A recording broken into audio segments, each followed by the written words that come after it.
Cricket fraternity में कभी सुर्खियों में रहा करते थे विनोद तिहारा, लेकिन आज हर कोई जानना चाहता है कि इस वक्त विनोद तिहारा क्या कर रहे हैं। और हमारे साथ बातचीत के लिए मौजूद है, चलते हैं उन्हीं से पूछ लेते हैं आजकल क्या कुछ चल रहा है। नॉर्मल लाइफ चल रही है,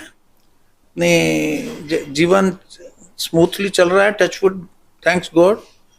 बिजनेस है, फैमिली लाइफ है, सोशल लाइफ है, एवरीथिंग इज परफेक्ट, सब अच्छा चल रहा है।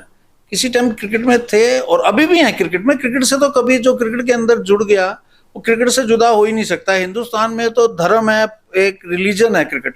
हर कोई क्रिकेट के साथ जुड़ना चाहता है और हर कोई जो जुड़ गया वो फिर हट नहीं सकता क्रिकेट से। दो खबर बहुत गर्म है इस वक्त, नेशनल स्पोर्ट्स बिल 2025, उसके बाद डीडीसीए का इलेक्शन, कैसे देखते हैं इन सबको? अभी सुनने में आया स्पोर्ट्स बिल है और स्पोर्ट्स बिल जिस दिन इम्प्लीमेंट होगा, नोटिफाई गजट हो जाएगा, उस दिन के बाद देखा जाएगा। अभी डिटेल कुछ पता नहीं है, लेकिन ये है कि आएगा तो होपफुली इलेक्शन हो। और इलेक्शन हो तो हम तो चाहते हैं इलेक्शन हो, हमारे लिए तो एक और अपॉर्चुनिटी है कि हम क्रिकेट के अंदर आए और कुछ कर पाए। डीडीसीए के मेंबर्स को और अच्छी फैसिलिटीज प्रदान करें। डेफिनेटली डीडीसीए के मेंबर्स के लिए, डीडीसीए के क्लब्स के लिए, डीडीसीए के क्रिकेटर्स के लिए, हर किसी के लिए चाहते हैं कि जो बेहतरीन। और अब तो टाइम ऐसा है कि आपके पास फाइनेंस तो अनलिमिटेड रिसोर्सेज हैं, कोई पैसे की, तो अब आपके करने की इच्छा होनी चाहिए। You can do everything for members, for clubs, for cricketers, you can do. आपने अभी दिल्ली के क्रिकेटर्स को अच्छी सुविधा देने की बात की, और अगर आप इतिहास के पन्नों को टटोलते हैं तो जिस समय आपने क्रिकेट की शुरुआत की थी वो कैसा दौर था?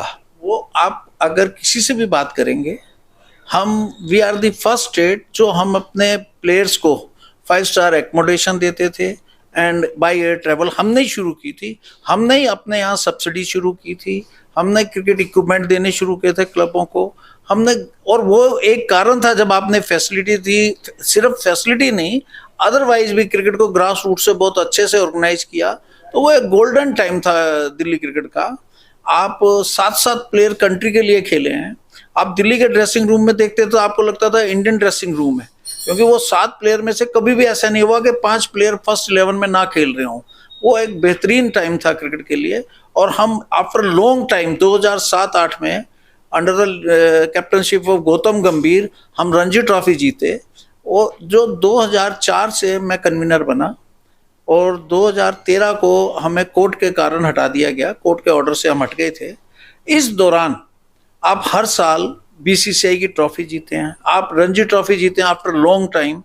आप 2 साल कंटिन्यू लगातार 2010-11 में आपको बोर्ड ने बेस्ट क्रिकेट परफॉर्मेंस स्टेट का अवार्ड दिया है। तो क्रिकेट के लिए बहुत बेहतरीन टाइम था, तो हम चाहते हैं दोबारा वो टाइम आए। दिल्ली की क्रिकेट का बेहतरीन टाइम सुनील देव जी और अरुण जेटली जी, उनके साथ कैसा समय रहा? नो डाउट, दोनों ही अपने अपने में बहुत ही सक्षम, बहुत ही महान इंसान थे। सुनील जी का क्रिकेट पैशन था और अरुण जी ग्रेट एडमिनिस्ट्रेटर। और मैं तो ये कहते हुए संकोच करता ही नहीं, मैं अपनी जिंदगी में आज तक जितने लोगों से मिला हूँ, अरुण जी का कंपैरिजन ही नहीं, मतलब ग्रेट मैन। और सुनील देव जी तो बहुत मेरे दिल के नज़दीक थे, स्वर्गीय हैं, अब हो गए हैं, बहुत याद भी आती है, उन्हें मिस भी बहुत करता हूँ। उनके साथ जो काम किया, जो उनका क्रिकेट के लिए पैशन था, जो निर्भीकता थी, जो प्रेशर में आते ही नहीं थे, उनसे जो सीखा है, उन्होंने बहुत कुछ सिखाया क्रिकेट पे। बेहतरीन एडमिनिस्ट्रेटर थे वो। सुनील देव जी एक कुशल प्रशासक कह सकते हैं? बिल्कुल, डेफिनेटली कह सकते हैं, और वैसा ही होना चाहिए। और स्वर्गीय अरुण जेटली जी एक महान व्यक्तित्व, नो मैच, अल्टीमेट। चलिए डीडीसीए की बात हो गई, अब हम आपकी अपनी क्रिकेट की बात करते हैं। आप दिल्ली के शास्त्री नगर में रहते थे, वो क्या दौर था जब आप ने सोचा कि क्रिकेट खेला जाए और क्रिकेट के क्षेत्र में आगे बढ़ा जाए? ये बात 69 की है, तो ऑस्ट्रेलियन टीम इंडिया टूर पे थी। पहला मैच हमने ड्रॉ करा, पहला मैच था उसका मुझे ध्यान नहीं, मेरा इंटरेस्ट जो क्रिकेट में जुड़ा तब मैं 11-12 साल का होता था। कानपुर में टेस्ट था, गुंडप्पा विश्वनाथ जी का डेब्यू टेस्ट था वो। तो पहली इनिंग में विश्वनाथ जी 0 पे डक पे आउट हो गए, डिसअपॉइंटमेंट हुई। दूसरे इनिंग में उन्होंने 100 किया, कानपुर में वो टेस्ट हमने ड्रा कराया। तीसरा टेस्ट दिल्ली में था, जो एक क्रिकेट के लिए जनून पैदा हुआ। तो एक अखबार, उस टाइम मीडिया, प्रिंट मीडिया ज़्यादा होता था, लिमिटेड लोगों के घरों में टेलीविज़न होते थे, रेडियो पे सुन नहीं पाते थे। तो एक स्टेटमेंट पढ़ी बिल्लौरी साहब की कि मैं ये इंडिया के तो अब 3 दिन में इनको आउट करके हरा के और मैं फिशिंग करूंगा, जाके अपना मछलियां पकड़ूंगा यमुना जी में। वो छुपी भी बात को इंडिया को बड़ा अंडररेट कर रहे हैं। हमने उस मैच को टीवी पे, वो लाइव टेलीकास्ट था, हमने मैच टीवी पे देखा। हम वो 7 विकेट से वो टेस्ट जीते और गुंडप्पा विश्वनाथ जी ने विनिंग स्ट्रोक मारा था और प्रसन्ना और वेदी जी ने सेकंड इनिंग में ऑस्ट्रेलिया को अप्रोक्सीमेटली 105 107 पर ऑल आउट कर दिया था और दोनों ने 5-5 विकेट लिए थे। बहुत खुशी हुई अंदर से, एक मन को बहुत अच्छा लगा कि हम बहुत ऑस्ट्रेलिया जैसी टीम को हराया। और वो एक इंडिया का भी बहुत गोल्डन टाइम था।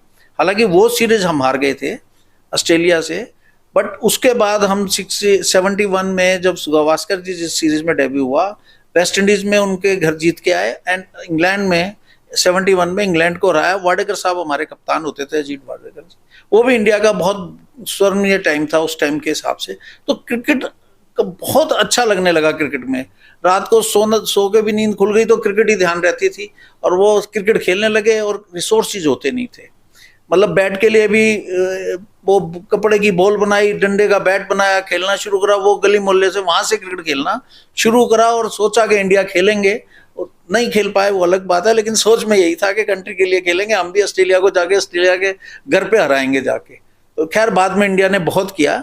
आज इंडिया बहुत दुनिया में सर्वोच्च उच्चतम टीम है, तो वो अलग बात है, बट शुरुआत वहां से हुई। शरदानंद कॉलेज पहुंच गए। शरदानंद कॉलेज पहुंच गए, कॉलेज से 3 साल क्रिकेट खेले। तो वो टाइम था तब कॉलेज क्रिकेट की बहुत इंपॉर्टेंस होती थी। मतलब रणजी ट्रॉफी की टीम जो बनती थी तब इतना फॉर्मेट नहीं था, इतना ज़्यादा क्रिकेट होती नहीं थी, गिने चुने टूर्नामेंट होते थे।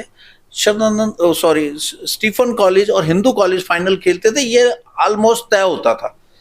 मतलब दोनों टीमें बहुत अच्छी होती है। 5 दिन का वो दिल्ली यूनिवर्सिटी में श्रीराम वो स्टेडियम का, वो पेविलियन का नाम था, वहां मैच होता था दिल्ली यूनिवर्सिटी ग्राउंड पे, और एक वो उत्सव की तरह होता था।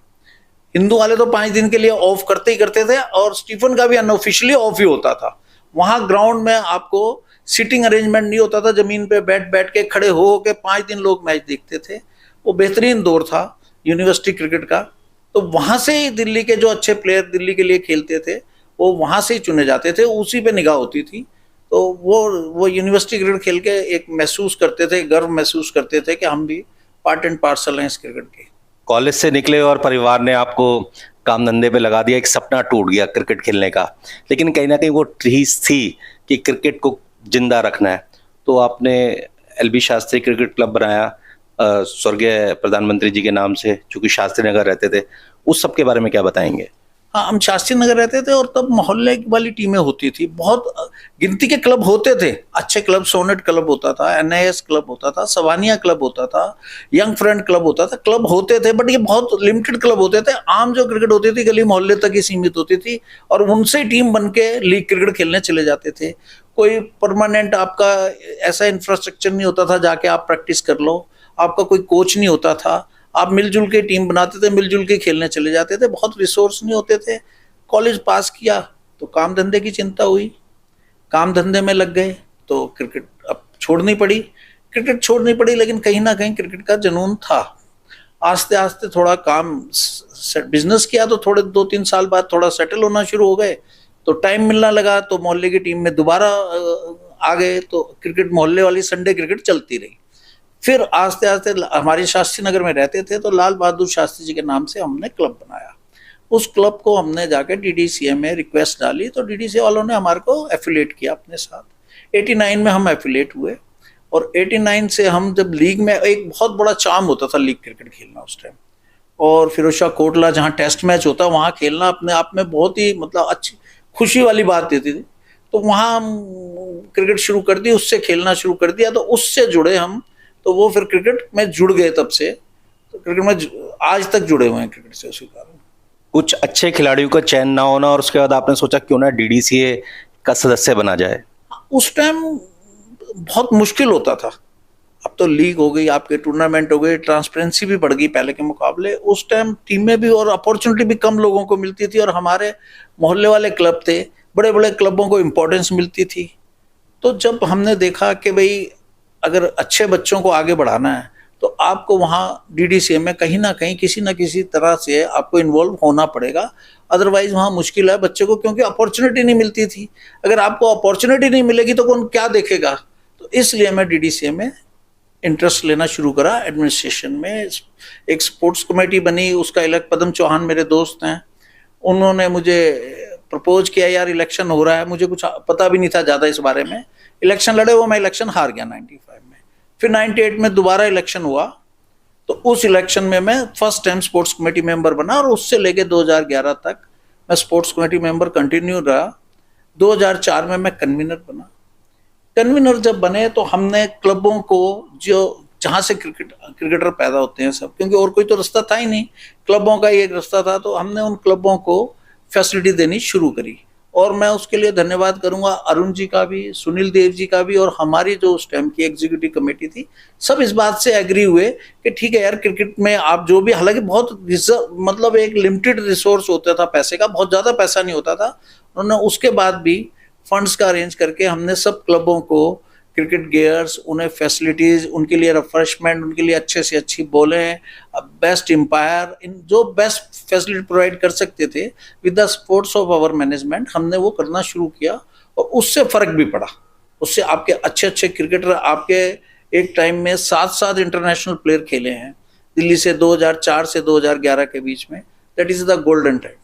आपको बता दें कि बतौर स्पोर्ट्स कमेटी कन्वीनर जो काम किया था, उससे विनोद तिहारा का जो असर था डीडीसीए में लगातार बढ़ता चला गया, और एक समय ऐसा भी आया जब डीडीसीए जनरल सेक्रेटरी का इलेक्शन हुआ और इन्हें जीत मिली।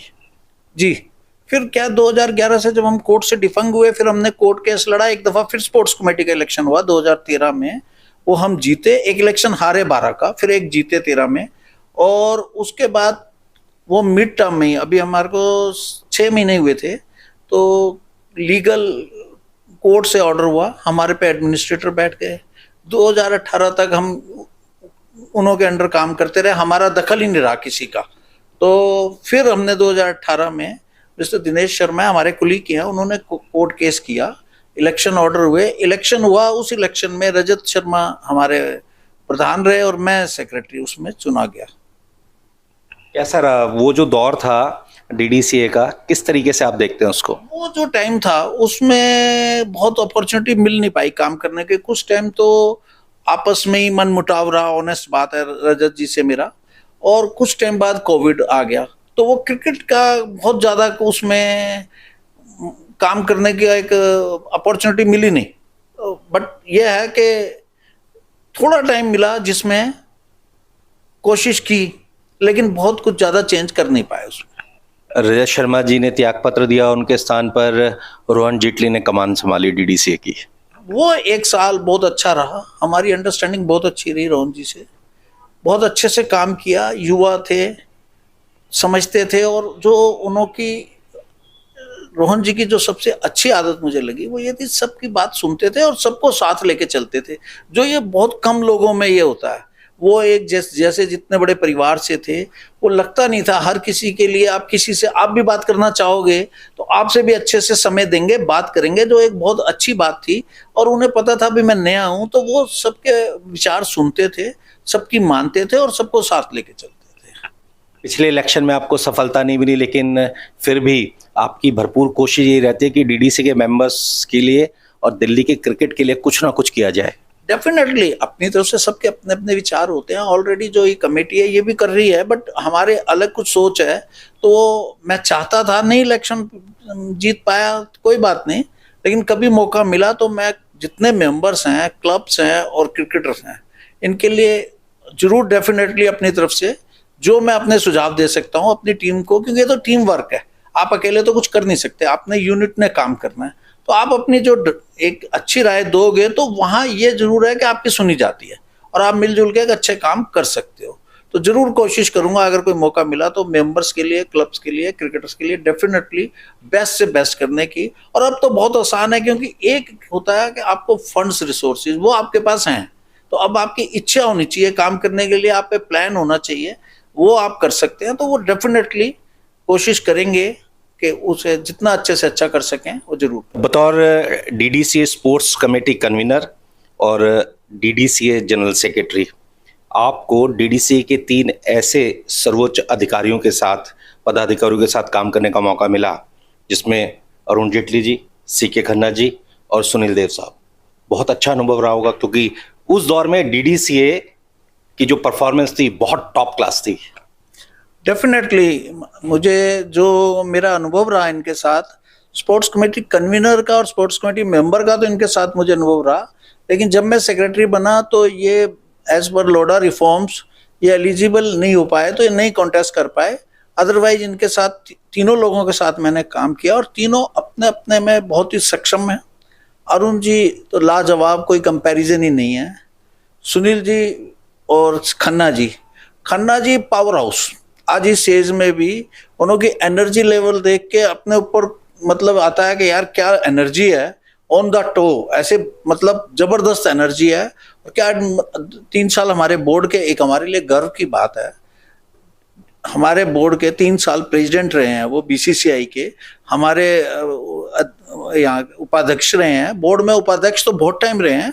तो उनका अपना, और एक उनका है वो डीडीसीए की धुरी, आज भी वो डीडीसीए में है या नहीं है, उनके ही चारों तरफ घूमती है। टोटल कंट्रोल सेंटर है वो उनके बिना डीडीसीए में सरवाइव करना दिस वेरी डिफिकल्ट। तो वो अपने आप में अलग ही पर्सनालिटी हैं।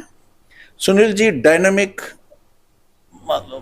बिल्कुल अंडर प्रेशर नहीं होते, और क्रिकेट के लिए पैशनेट, उनकी अलग क्वालिटी है। तो ये तीनों लोग जो हैं, तो मैं अरुण जी और सुनील जी के लिए तो बता भी चुका हूँ आपको। खन्ना जी के लिए मैं बोल रहा हूँ कि बहुत एनर्जी वाले, बहुत ही जबरदस्त इंसान है, और कंट्रोल, गजब का कंट्रोल है डीडीसीए में उनका। डीडीसीए का कोई भी इलेक्शन हारे नहीं। सीके खन्ना जी 1984 से लेकर 2016 तक ये उनका कमिटमेंट है, और यूं कह सकते हैं कि उनकी डिक्शनरी में हार शब्द है ही नहीं। हाँ, 16 तक, 84 से 16 तक नहीं हारे वो। अब विजय रहे, बल्कि जो उनके साथ रहा वही जीता, जो उनके अगेंस्ट गया वो हार गया। तो इस टाइम तो उनका जबरदस्त है, और आज भी अभी नहीं है डीडीसीए में, बट उनके बिना जीतना संभव नहीं है।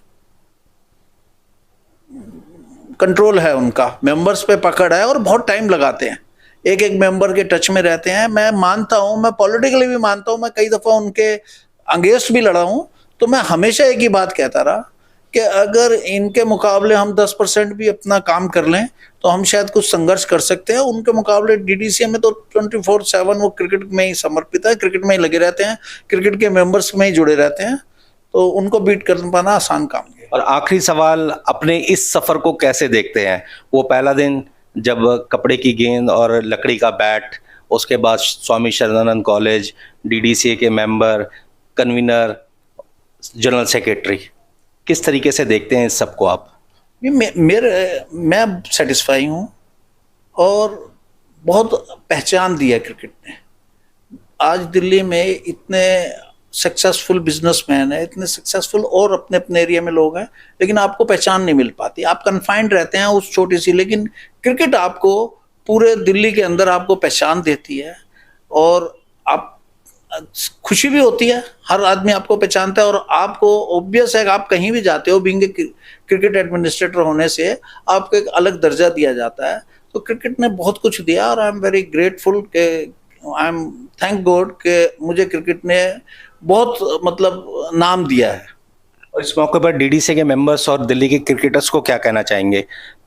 मैं तो डीडीसीए के क्रिकेटर के लिए अभी जो क्रिकेटरों को मौका मिल रहा है वो अपना बेस्ट करें, और जो नहीं मिल रहा वो निराश ना हो। और मेंबरों के लिए जरूर है कि मैं अभी तक चाहता हूं कि और अच्छी फैसिलिटी हम दे सकते हैं। कुछ कारण के कारण, एक तो हमारे पे स्टेडियम की कैपेसिटी कम है, जो उस कारण हम एकोमोडेट नहीं कर पाते, लेकिन अब रिसोर्स इतने हैं, आप बड़ा स्टेडियम भी बना सकते हैं। इसी स्टेडियम में कोई ऐसा प्रोविजन कर सकते हैं जो मेंबरों के लिए और कुछ करें। तो जरूर अगर हम आगे आते हैं कहीं, तो इस चीज़ पे सब मिलके एकजुट होकर कोई नया ऐसा करने की कोशिश करेंगे कि मेंबर्स को और क्रिकेटर्स को जो और अच्छे से अच्छा प्रोवाइड कर सकें, जरूर।